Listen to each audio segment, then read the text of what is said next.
حول ولا قوة إلا بالله العلي العظيم. أعوذ بالله من الشيطان الرجيم. بسم الله الرحمن الرحيم. الحمد لله الذي جعل الحمد مفتاحا لذكره ووسيلة إلى قربه، والصلاة والسلام والتحية والإكرام على نبيه نور الأنوار ومهرب الأسرار سيدنا الأمجد أبي القاسم محمد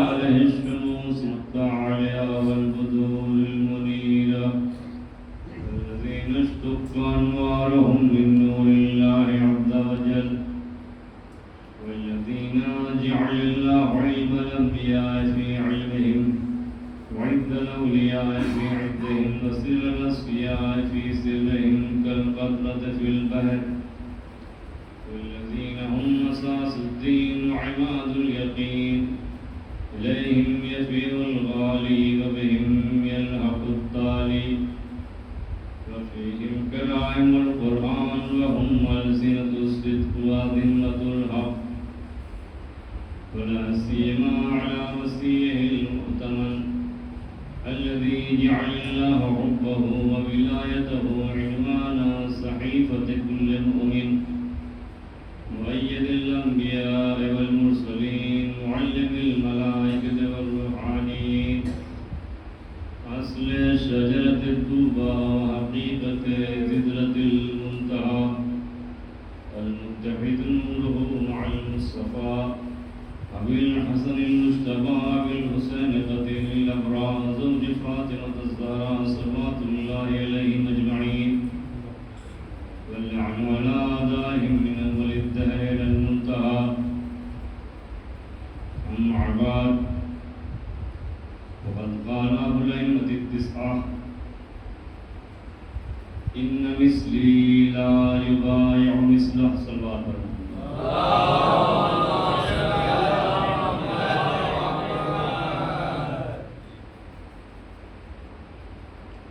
سرکار سید الشہداء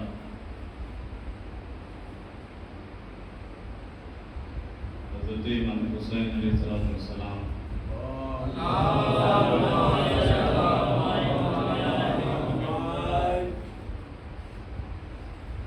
یزید کے مطالبہ بیعت کے جواب میں فرماتے ہیں: ان مثلی لا یبایع مثلہ،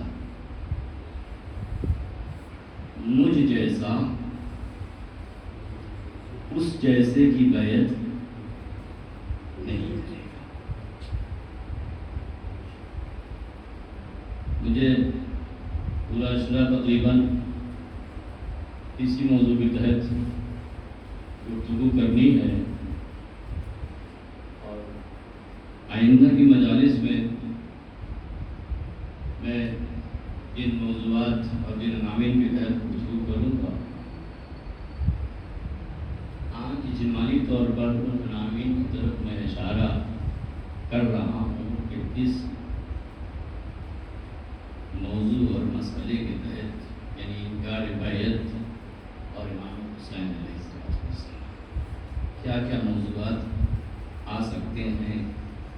اس کے علاوہ بھی اگر آپ حضرات کے لیے اذہان عالیہ میں کچھ سوالات، کچھ شبہات آتے ہیں تو میری گزارش ہے کہ مجھ سے بتائیں، میں ان کو بھی یہاں پر پیش کرنے کی کوشش کروں.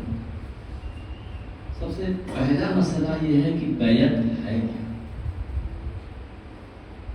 اس کی ڈیفینیشن کیا ہے، اس کی تعریف کیا ہے. لغوی اعتبار سے ڈکشنری میں بیعت کسے کہتے ہیں، اور عرفی اور شرعی اعتبار سے بیعت کیا ہے. بیعت کی لفظ تو آپ سنتے رہتے ہیں بہت سنی ہوگی ہر مجلس میں لفظ بیعت، خاص طور سے اشرف کی مجلس میں تو آ ہی جاتا ہے، لیکن ہے کیا بیعت؟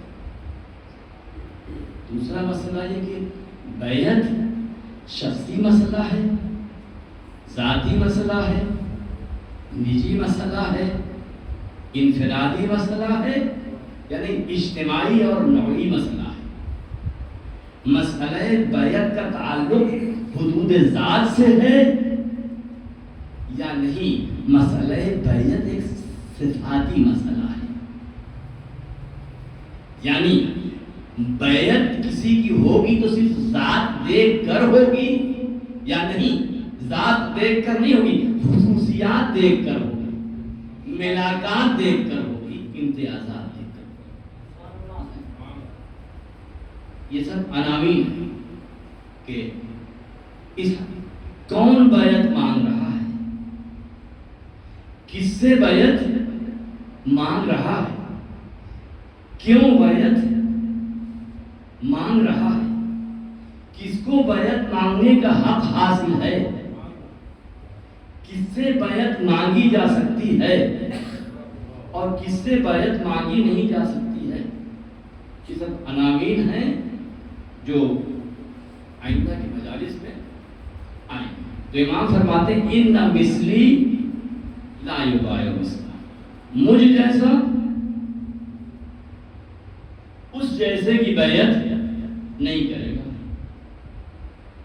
تو مسئلہ بیعت امام عالی مقام کا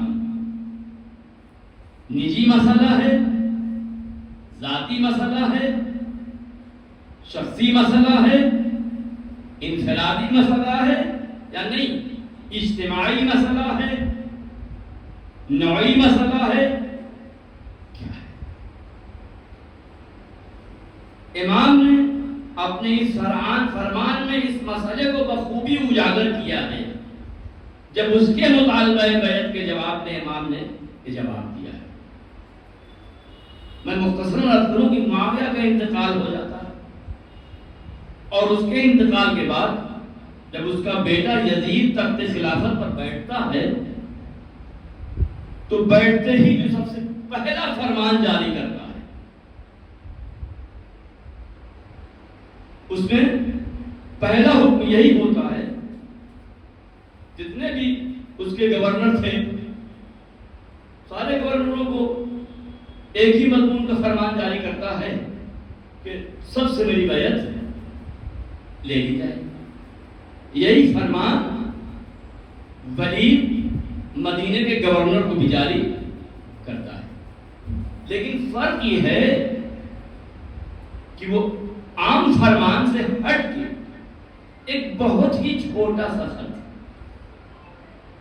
تاریخ نے اس کو اتنا ہی چھوٹا تھا کہ تاریخ متفق ہے کہ اس میں لفظ ہے کہ کانہو اذن فارا، چڑیا کی کان کے برابر، یعنی گویا کسی مقصد کی پردہ پوشی مقصود ہے، اس کو وہ اعلان اور برملا کرنا نہیں چاہتا ہے۔ اس میں وہ لکھتا ہے کہ جیسے ہی میرا خط تجھ تک پہنچے تو اس میں تنہا حسین ابن علی کا نام نہیں ہے، کچھ نام اور بھی ہیں، اور جن ناموں کو پڑھ کے یہ اندازہ ہوتا ہے کہ وہ نام زیب داستان کے لیے بڑھائے گئے ہیں۔ مثلا کہتا ہے کہ سب سے تو بیعت لے لے، لیکن ان 4 لوگوں پر خاص نظر رہے۔ اس میں سے ایک نام عبداللہ ابن عمر۔ یہ کون ہے عبداللہ ابن عمر؟ یہ خلیفہ دویم کے فرزند ہیں، جن کو خلیفہ سقیفہ میں خلیفہ بنایا گیا، اس سلسلے کے دوسرے خلیفہ کے فرزند ہیں عبداللہ ابن عمر۔ ان کا نام ہے کہ ان سے بیعت لی جائے۔ دوسرا نام ہے عبداللہ ابن زبیر، جس نے جنگ جمل میں علی جیسے برگزیدہ خدا سے پیکار کی اور جنگ کی، اس سے بیعت لی جائے۔ تیسرا نام ہے عبد الرحمن ابن ابی بکر خلیفہ اول کے صاحبزادے کہ ان سے بھی بیعت لے لی جائے. لیکن جہاں اتنے یہ 3 نام ہیں ان میں یہ تیسرا نام جو ہے عبد الرحمن ابن ابی بکر کہتے ہیں کہ یہ نام بس ایسے ہی ہے، غلط ہے، اس لیے کہ اس سے پہلے ہی ان کا انتقال ہو چکا تھا. تو اگر یہ فرض صحیح ہے کہ عبد الرحمن ابن ابی بکر کا انتقال اس سے بہت پہلے ہو چکا تھا، اب تو بات ہی الگ ہو جاتی ہے. لیکن وہ 3 نام رہ جاتے ہیں، عبداللہ ابن عمر، عبداللہ ابن زبیر اور حسین ابن علی. لیکن جتنی شدت، جتنی حدت، جتنی سختی حسین ابن علی کے لیے برتی جاتی ہے، اتنی شدت، اتنی حدت، اتنی سختی کسی اور کے لیے برتی نہیں جاتی ہے. اور حسین اگر بیعت نہ کریں تو میرے خط کے جواب میں مجھے حسین ابن علی کا سر چاہیے.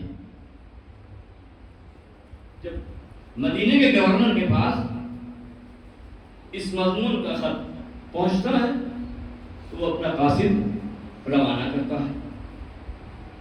اتفاق سے 3 افراد مسجد النبی میں اس قاصد کو مل جاتے ہیں.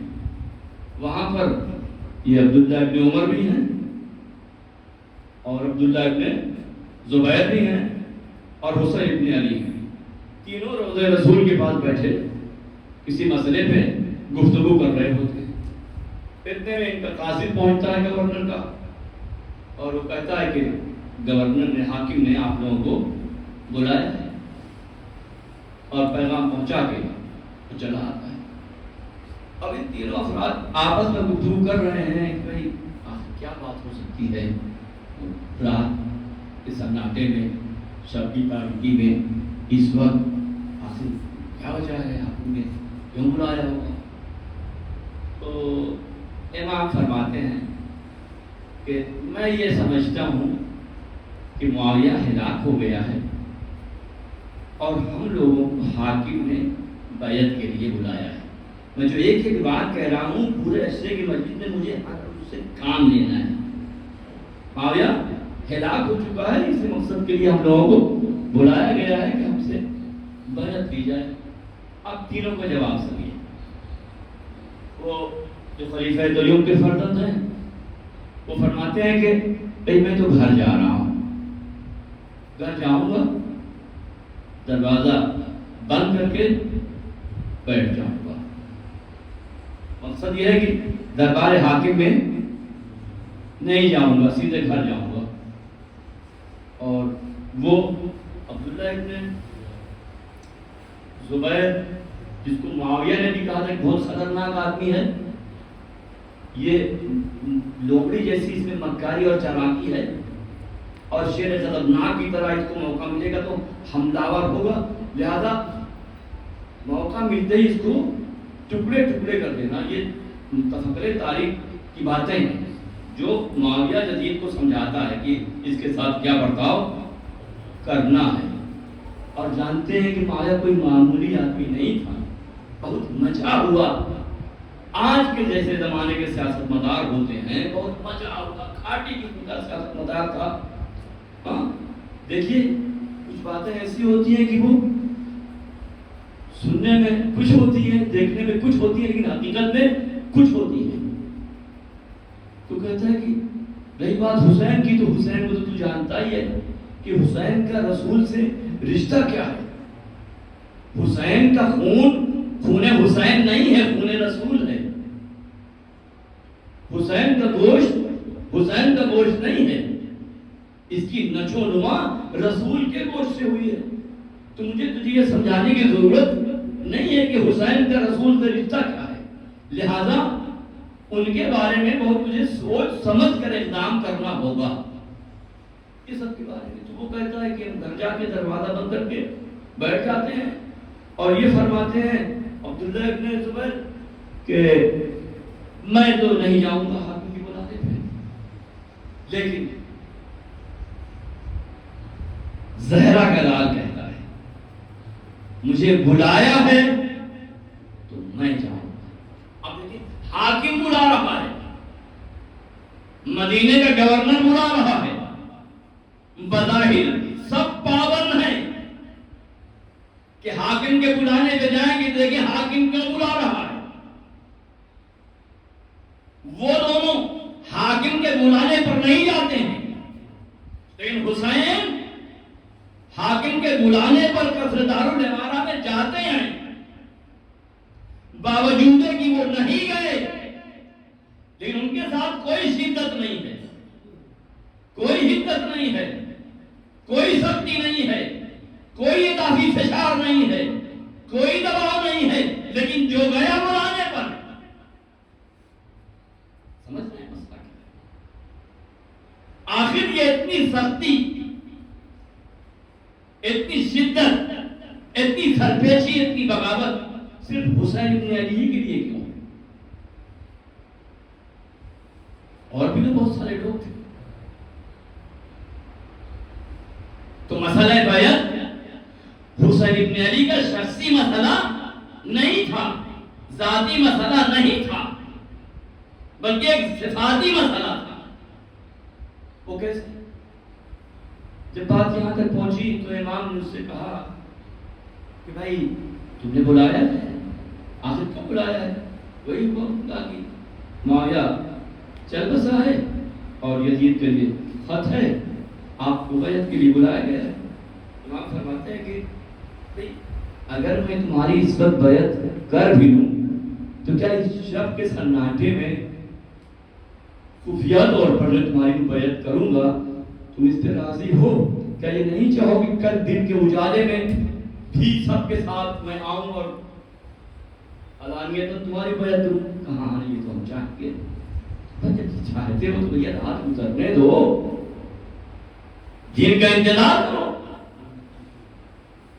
وہ اس میں تھا تو بنی امیہ کا، لیکن یہ وہ اتنا سخت نہیں تھا کہ وہ قتل حسین سے اپنے ہاتھ کو رنگین کرنا نہیں چاہتا تھا، بچنا چاہتا تھا۔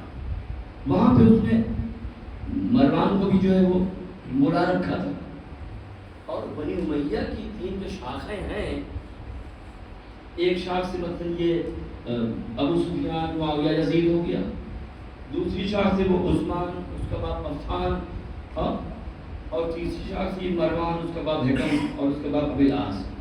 یہ جو تینوں شاخیں ہیں، اس میں سب سے بدترین شاخ کا نام ہے مروانی شاخ۔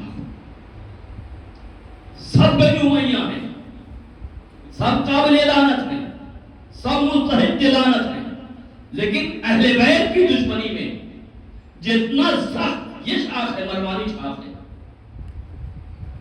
اتنا وہ دونوں شاخیں بھی نہیں ہیں۔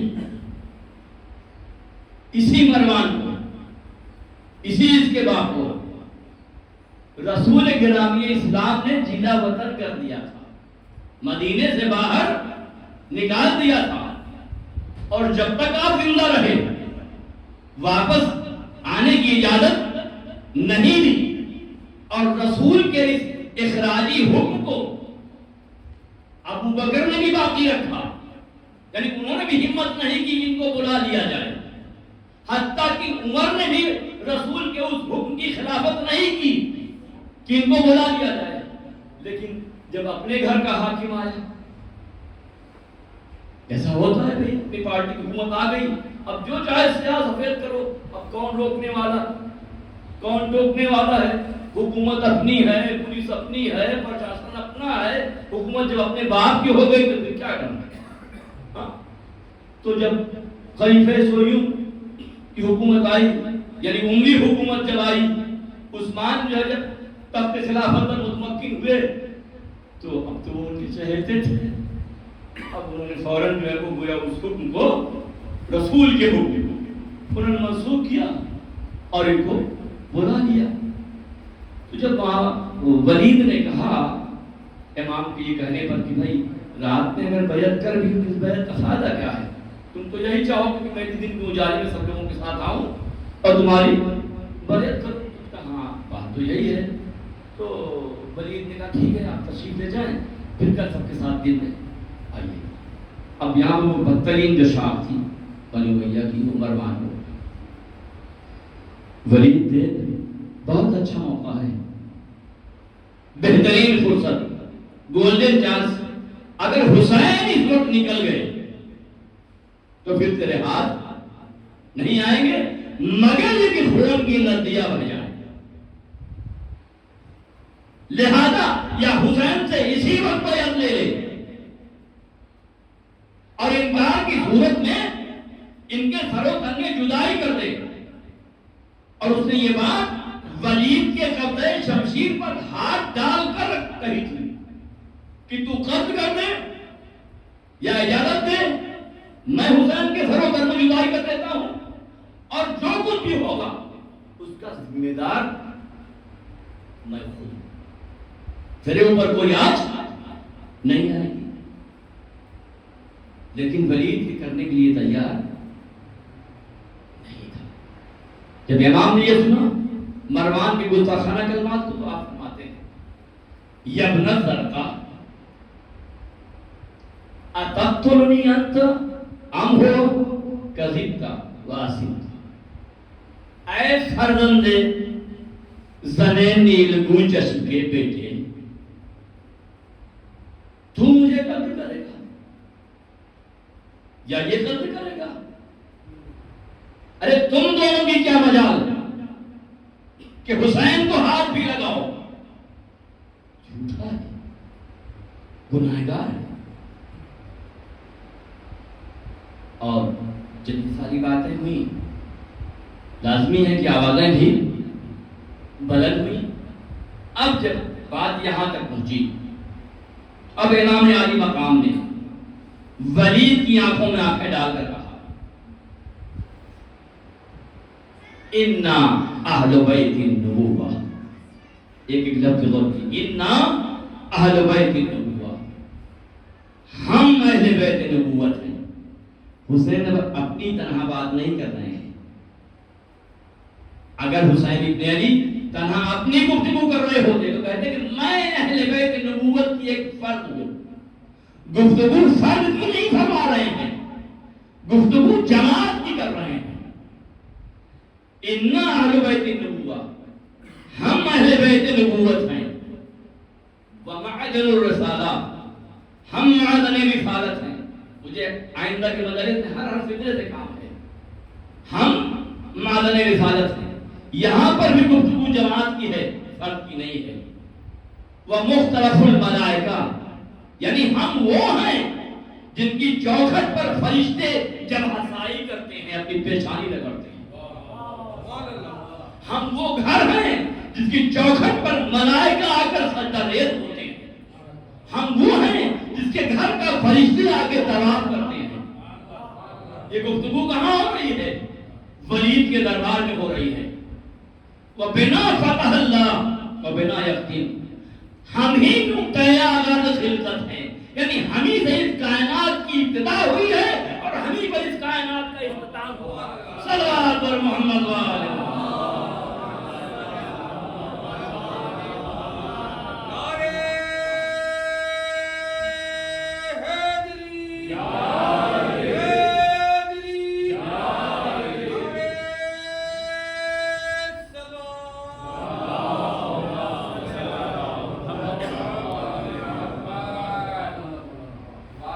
آخری خلقت ہم ہی نقطۂ آغاز خلقت ہیں، ہم ہی نقطۂ آغاز آفرینش ہیں، یعنی ہم ہی سے اس کائنات کی ابتدا ہوئی ہے، آغاز ہوا ہے، اور ہم ہی پر اس کائنات کی انتہا ہوگی. ہم ہی پر اس کائنات کا اختتام ہوگا، خاتمہ ہوگا. یہ امام نے اپنے 4 پسندیدہ برگزیدہ صفات کا تذکرہ کیا نہیں ہے. ہم اہل بیت نبوت ہیں، ہم معدن رسالت ہیں، ہماری چوکھٹ پر فرشتے جب ہسائی کرتے ہیں، اور ہم ہی نقطۂ آغاز خلقت ہیں، ہم ہی پر اس دنیا کا خاتمہ ہوگا. یہ 4 صفات امام نے بیان کیے، اور یہ امام نے اپنے 4 برگزیدہ پسند پسندیدہ اور چیدہ صفات بیان کیے ہیں جس میں امام حسین کے تمام اوصاف کمال سمٹے ہوئے ہیں. یہ چار جملے نہیں ہیں، امام نے کوزے کے سمندر کو سمو دیا ہے. اور کیوں میں امام کوزے میں سمندر کو سموئے؟ اس کی کہ اس کا وارث ہے جو کہتا ہے اوتی تو جوامع الکلم، مجھ کو کلمات جامعہ سے نوازا گیا ہے. پیغمبر کا ارشاد ہے مجھ کو کلمات جامعہ سے نوازا گیا ہے. کیا ہے کلمات جامعہ کے ڈیفینیشن؟ یعنی جملے بہت ہی شارٹ، نہایت شارٹ اور مختصر ہوتے ہیں، لیکن ان شارٹ اور مختصر جملوں میں معانی و مطالب کا ٹھاٹھے مارتا ہوا سمندر ہوتا ہے.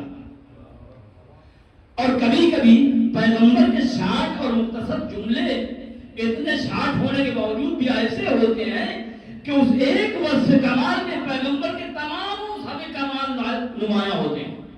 اور یہ ایک محمد کی خصوصیت نہیں ہے، ہر محمد کی یہی خصوصیت ہے.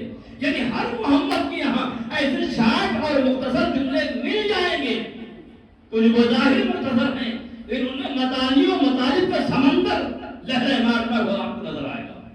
اور یہ چھوٹا سا ذکر ان مثلی لم لا یبایع مثلا، مجھ جیسا اس کے جیسے کی بیعت گفتگو بیعت کی ہو رہی ہے، لیکن بیعت کی گفتگو کے تناظر میں امام صفات کا تذکرہ کر رہے ہیں. ہم یہ ہیں، ہم یہ ہیں، ہم ہیں. اچھا طرح کہ آپ نے صفات کا تذکرہ کیا ہے؟ نہیں، ہم کیا ہیں وہ بتا رہے ہیں، اور جو بیعت ہم سے مانگ رہا ہے وہ کیا ہے؟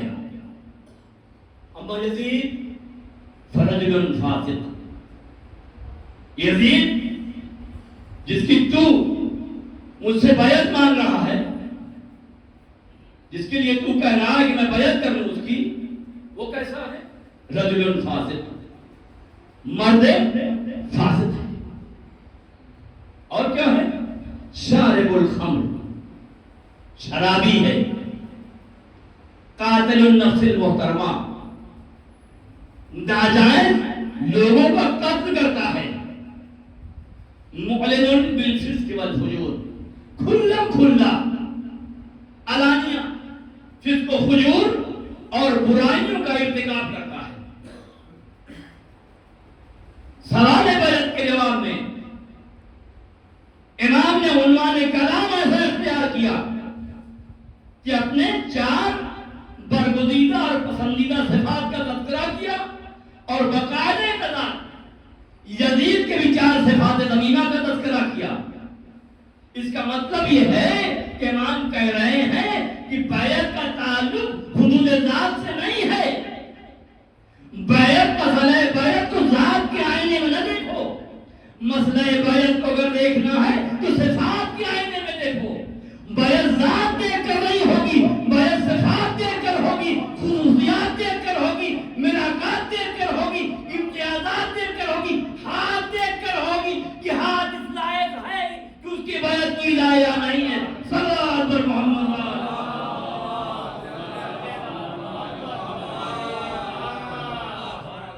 یہ کسی کو حاصل نہیں ہے کہ ہر کسوناکس کے ہاتھ پر بیعت کر لے، ہر کسوناکس کے ہاتھ پر اپنے نفس کا سودا کر لے، اپنے ضمیر کو بیچ دے، اپنی شرافت کو بیچ دے، اپنی غیرت کو بیچ دے، اپنی شہامت کو بیچ دے، اپنی شہامت کو بیچ دے. یہ ایسا سودا نہیں ہے کہ جو آگ بند کر کے کر لیا جائے. تو بیعت مسئلہ بیعت کا تعلق حدود ذات سے نہیں ہے. کل تک جو مسئلہ بیعت ذاتی مسئلہ سمجھا جاتا تھا، انفرادی مسئلہ سمجھا جاتا تھا، نجی مسئلہ سمجھا جاتا تھا، یہ کمال ہے حسین بن علی کا کہ اس کو حدود ذات سے نکال کر صفاتی بنا دیا اور یہ اعلان کیا کہ دیکھو اگر کسی کی بیعت کرنی ہے تو ذات دیکھ کر نہ کرو، صفات دیکھ کر کرو کہ اس کے صفات اس لائق ہے کہ نہیں کہ اس کی بیعت کی جائے. اگر وہ ان صفات پر پورے اترے، ان امتیازات کا مالک ہو، ان خصوصیات کا مالک ہو، تب اس کی بیعت کے بارے میں سوچو. تو امام نے اس مسئلے کو حدود ذات سے نکال کر صرف فاطمہ بنا دیا. اچھا، ساری شدت،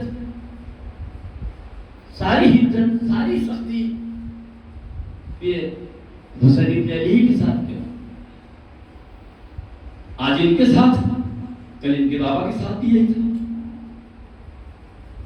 کیا کسی اور کے بارے میں سنا ان دو کے علاوہ جہاں مسئلہ بیعت کے تعلق سے کسی کے ساتھ کوئی سختی، کوئی شدت اختیار کی گئی؟ لیکن نہیں.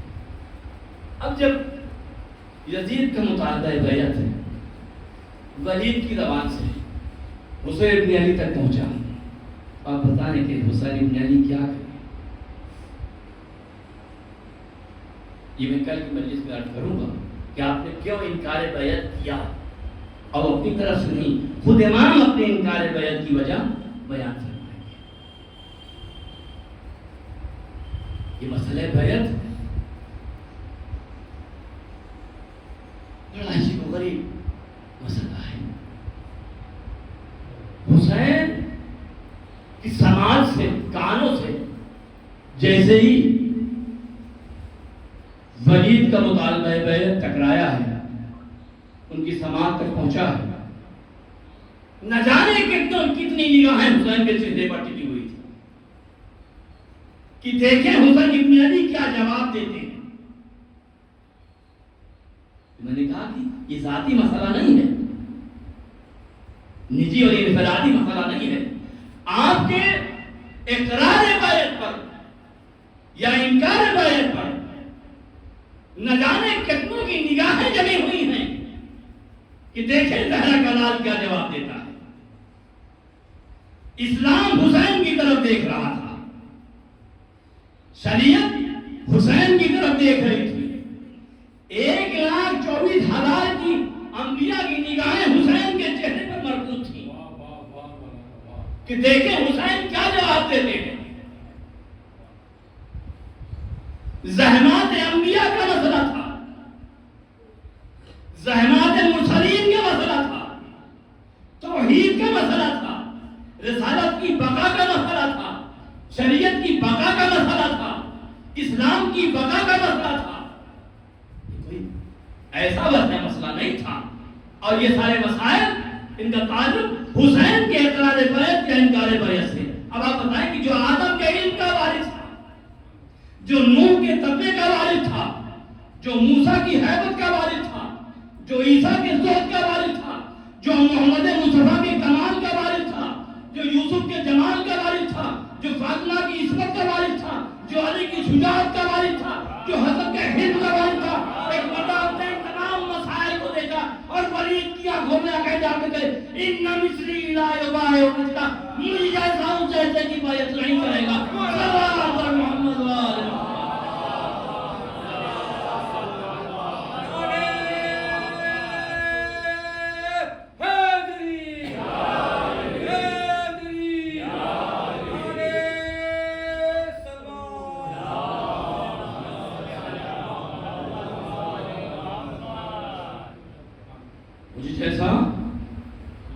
اس جیسے کی بیعت نہیں کرے گا. اچھا، ایک سوال ہے، تاریخ عالم میں، کائنات بشریت میں کون حسین جیسا ہے؟ پوری کائنات میں کون حسین جیسا ہے؟ کوئی؟ قسم خدا کی حسین ابن علی کا جواب نہ اولین میں ہے نہ آخرین میں ہے.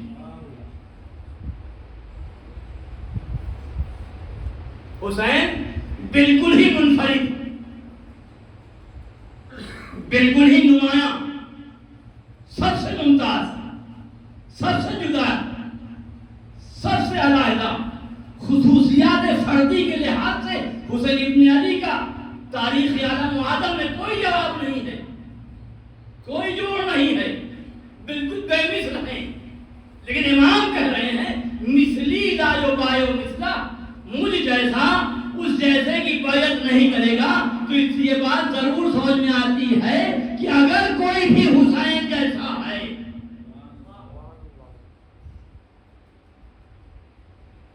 تو اس کو انکار بیعت کی راہ میں کتنی ہی قربانیاں دینی کیوں نہ پڑے، وہ یزید جیسے کی بیعت نہیں کرے گا۔ یہ بات کا مسئلہ ہے، کسی دوسرے مجلس کو مانا کہ کون حسین جیسا ہے، لیکن جو بھی حسین جیسا ہے وہ کبھی یزید جیسے کی بیعت نہیں کرے گا۔ مجھ جیسا اس کے جیسے کی بیعت نہیں کرے گا۔ آپ یگانہ ہیں، یکتا ہیں، یہ لیسا کمثلہ شیء لم یکن لہ کفوا احد، یہ آپ کس کے لیے پڑھتے ہیں؟ سورہ توحید جس کو سورہ اخلاص بھی کہتے ہیں، ہر نماز میں آپ پڑھتے ہیں قل هو اللہ احد اللہ الصمد لم یلد ولم یولد ولم یکن لہ کفوا احد۔ اس کا کوئی کف نہیں ہے، اس کا کوئی ثانی نہیں ہے، اس کا کوئی ہمسر نہیں ہے، اور لیسا کمثلہ شیء اس کے جیسی کوئی چیز نہیں ہے۔ قرآن کی آیت ہے، خدا کے بارے میں کہا جا رہا ہے لیسا کمثلہ شیء، اس کے جیسی کوئی شے نہیں ہے۔ خدا بھی لم یکن لہ کفوا احد، اور حسین بھی لم یکن لہ کفوا احد۔ خدا بھی لیسا کمثلہ شیء اور حسین بھی لیسا کمثلہ شیء۔ اب اس سے گھبرائیے نہیں، جہت کا فرق ہے، اعتبار کا فرق ہے۔ حسین اگر لم یکن لہ کفوا احد ہے، حسین اگر لم یکن لہ لیسا کمثلہ شیء کا مصداق ہے، جو کسی اور جہت سے ہے، اور جو خدا کے لیے کہا جا رہا ہے لم یکن لہ کفوا احد یا لیسا کمثلہ شیء، وہ کسی اور جہت سے کہا جا رہا ہے، یعنی خدا حد واجب کی ذات میں لم یکن لہ کفوا احد ہے، اور حسین حد ممکنات میں لم یکن لہ کفوا احد ہے۔ خدا اپنی الوہیت اور ربوبیت میں لم یکن لہ کفوا احد ہے، اور حسین اس کی خدائی میں لم یکن لہ کفوا احد ہے۔ حسین اس کی خدائی میں لیسا کمثلہ شیء کے مصداق ہے، کہ جب اس نے کہہ دیا کہ لیسا کمثلہ شیء اس کے جیسی کوئی شے نہیں، تو آپ کیسے کہہ رہے ہیں کہ حسین بھی لم یکن لہ کفوا احد اور حسین بھی لیسا کمثلہ شیء؟ ٹھیک ہے، لیسا کمثلہ شیء اس کے جیسا کوئی نہیں، خدا کے جیسا کوئی نہیں، لیکن آپ یہ بتائیں کہ اگر وہ خود کسی کو اپنے جیسا بنا دے، ٹھیک ہے اس کے جیسا کوئی نہیں ہے اور یقیناً اس کے جیسا کوئی نہیں ہے، لیکن وہ بنا تو سکتا ہے کسی کو اپنے جیسا۔ دنیا میں تو یہ میک اپ کی دنیا میں تو بہت ہے، کس کو جس جیسا چاہیں جس کو بنا دیتے ہیں۔ ہاں تو آدمی کچھ ہے، لیکن میک اپ کے ذریعے سے کیا بنا دیا کچھ پتہ چلتا ہے، کیسے کیسے میک اپ ایجاد ہوئے ہیں۔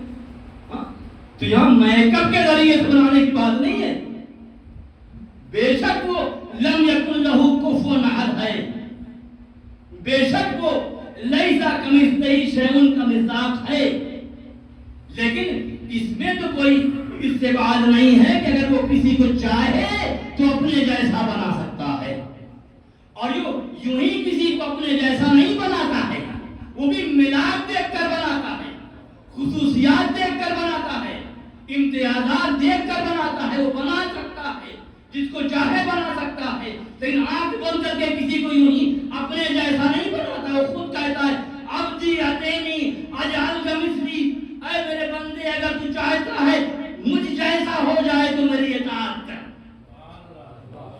عبدی اتینی، میرے بندے میری اطاعت کر، اطاعت کو میرے کے لیے کہا اجعل کمثلی، میں تجھ کو اپنے جیسا بنا دوں گا۔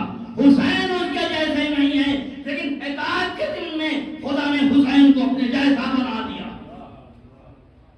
جیسے کائنات عالم کی ہر شے اس کی حمد کی تسبیح کرتی ہے، وَإِن مِّن شَيْءٍ إِلَّا يُسَبِّحُ بِحَمْدِهِ، ہر شے کائنات عالم کا ذرہ ذرہ اس کے حمد کی تسبیح کرتا ہے، اور کائنات عالم کی ہر شے، جیسے ہر شے یسبح بحمدہ اس کے حمد کی تسبیح کرتی ہے ہر شے، ہر ذرہ، ویسے کائنات عالم کی ہر شے، ہر ذرہ ذکر حسین کرتا ہے،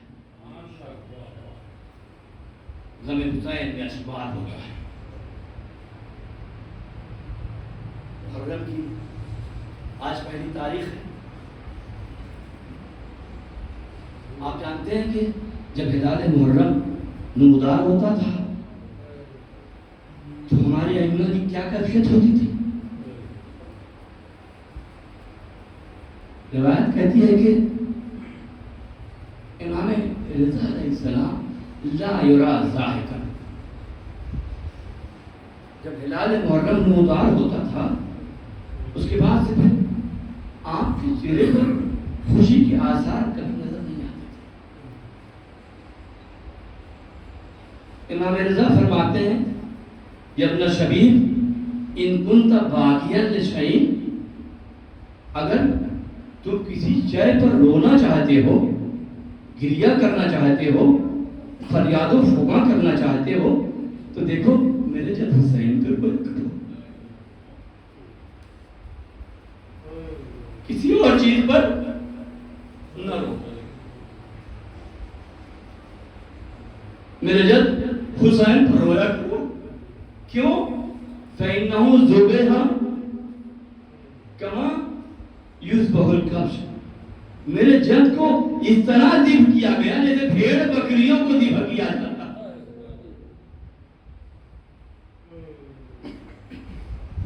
ہاں ارباب زہرا کے لال کے ساتھ تو اس سے بھی بدتر سلوک کیا گیا۔ ارے بھیڑ بکریوں کو بھی جب ذبح کیا جاتا ہے تو قصاب ان کو بھی ذبح کرنے سے پہلے پانی پلا لیا کرتا ہے، لیکن زہرا کا لال طرح طرح سے سوال کرتا ہے،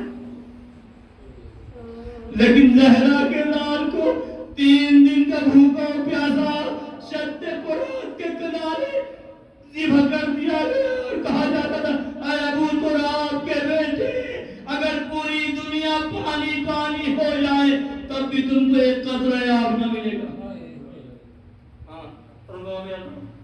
ابھی آپ مرثیہ سن رہے تھے، آپ نے سنا یہ دن وہ ہے کہ مدینہ نبی کا ویلا ہے، سفر میں شاہ ہے، صغرا وطن میں گریا ہے، غبار اڑتا ہے، لو چلتی ہے، پیابہ ہے، اجل کا ہاتھ ہے، شبیر کا غریبہ ہے،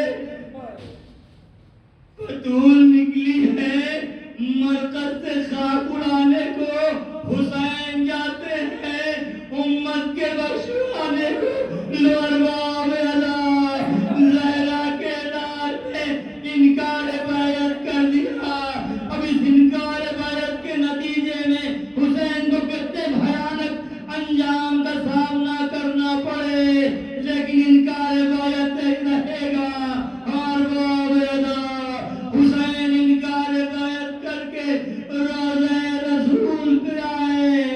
مقتل ابو مخنف لکھتا ہے کہ حسین روضہ رسول پہ آئے، آکے کھڑے ہو گئے، سیل اشک آنکھوں سے روا ہے اور کہتے ہیں اے اللہ کے رسول، آپ پہ میرے ماں باپ قربان ہو جائیں، اے میرے نانا، اے رسول خدا، یہ نہ سمجھیے گا کہ حسین اپنے شوق سے مدینے کو چھوڑ کے جا رہا ہے، اے نانا، حسین اپنے شوق سے مدینے کو چھوڑ کر نہیں جا رہا ہے، بلکہ مجھے مجبوراً مدینے کو چھوڑنا پڑ رہا ہے۔ اے نانا، اے ہمارے اور آپ کے درمیان جدائی ڈالی جا رہی ہے، اے نانا، اس کی وجہ یہ ہے کہ میں نے یزید کی بیعت سے انکار کر دیا ہے، اور حسین نے آپ کے نواسے نے انکار کیوں کیا ہے؟ اے نانا، آپ جانتے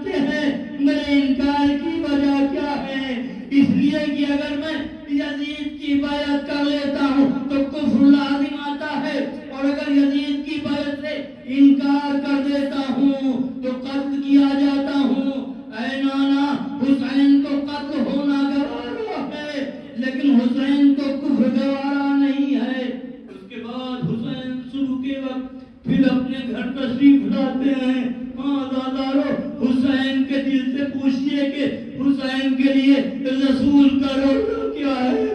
زہرا کا لال دوسری جب بھی روزے رسول میں جاتا ہے اور اپنے نانا سے مناجات کرنا شروع کر دیتا ہے۔ پالنے والے یہ تیرے رسول کی قبر ہے اور میں تیرے رسول کی بیٹی کا بیٹا ہوں۔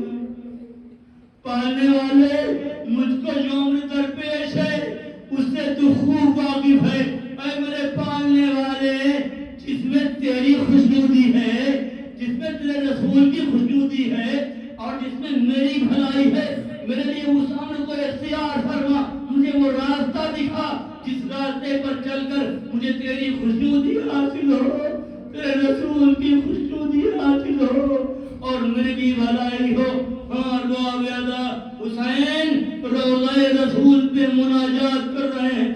زہرا کا لال مناجات کرتے کرتے ایک ایسا وقت آیا کہ حسین تعویذ قبر رسول پہ سر رکھ کے رونے لگے، تادے روتے رہے۔ اسی اثنا میں حسین کی آنکھ لگ گئی، خواب میں نانا کو دیکھا کہ فرشتوں کے جھنڈ کے بیچ رسول اکرم یہ اسلام چلے آ رہے ہیں۔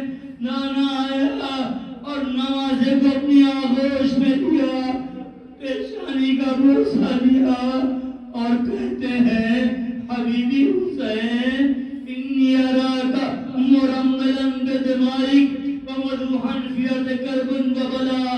اے میرے پیارے حسین، ارے میں قریب تجھ کو تیرے خاک و خون میں غلطہ دیکھ رہا ہوں اور میں یہ دیکھ رہا ہوں کہ تجھ کو سرزمین کرب و بلا پر بھوکا و پیاسا ذبح کیا جا رہا ہے۔ اے میرے بچے حسین، تنہا نانا نہیں آیا ہے، ارے اپنی آنکھ کھول کے دیکھ، تیرے بابا بھی آئے ہوئے ہیں، تیری مادر گرامی بھی میرے ساتھ آئے ہوئے ہیں، تیرا بھیا بھی آیا ہوا ہے۔ اے میرے بیٹے حسین، ہم سب تیرے لیے بہت تڑپ رہے ہیں، تیرے بہت مشتاق ہیں۔ اے میرے حسین، جتنی جلدی ہو سکے ہمارے پاس چلا۔ اور باب اللہ، جب حسین کے نانا کی آواز سنی، ایک مرتبہ دائیں دیکھا، بائیں دیکھا، کوئی نظر نہ آیا، سمجھے کہ نانا خود ہم کلام ہے۔ حسین کہہ گئے نانا، ارے مجھے بھی اب دنیا میں واپس جانے کی احتیاج نہیں ہے، ضرورت نہیں ہے، ارے مجھے اپنے سینے سے یوں ہی لگائے رہیے، مجھے بھی اپنے ساتھ اپنی قبر میں لے لیجیے۔ لیکن رسول کہتے ہیں یا حسین ان لک فی الجنان لدرجات لا تنالها الا بالشہادہ۔ نہیں بیٹا حسین، جنت میں تمہارے لیے وہ درجات و مراتب ہیں جس کے لیے تمہارا درجہ شہادت پر فائز ہونا بہت ضروری ہے۔ بس تم درجہ شہادت پر فائز ہونے تک اس دنیا میں رہو گے، اس کے بعد ہماری بارگاہ میں چلے آؤ گے۔ اور باب ادا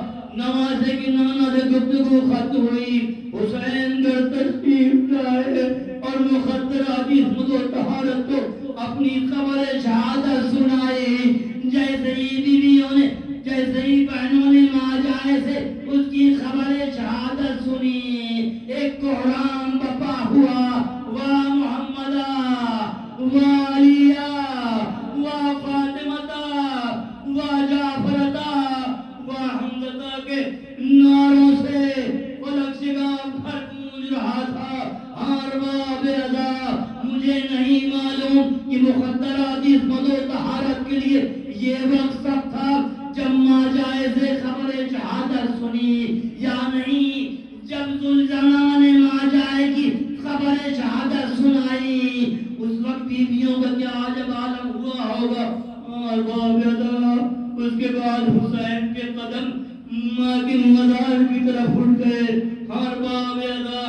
ذاکرین پڑھتے رہتے ہیں. آپ نے بھی سنا ہوگا, میں نے بھی بعض ارباب مقاتل کو یہ تحریر کرتے دیکھا ہے کہ جب حسین ماں کی قبر کی طرف جا رہے تھے تو حسین کے پیروں کی قوت جواب دے گئی. اب زہرا کے لال کے قدموں میں اتنی قوت نہ رہ گئی کہ ماں کی قبروں پر پیروں چل کے جا سکے. زہرا کا لال ارے گھٹنیوں چل کے ماں کی قبر پہ آیا, ماں کو سلام کیا. اے مادر گرامی, حسین کا سلام قبول کیجئے. اے مادر گرامی, حسین کی آپ سے آخری ملاقات ہے. اب اس کے بعد اس دنیا میں حسین آپ کی ملاقات کو نہ آئے گا. اور آپ سوچ سکتے ہیں ارے جس حسین کے لیے مرنے کے بعد زہرا کے بندے کفن ٹوٹے ہوئے ہوں, ہاتھ باہر نکال ہو, اے میرے بیٹے حسین آگے مریا گوشت سے لگ جا.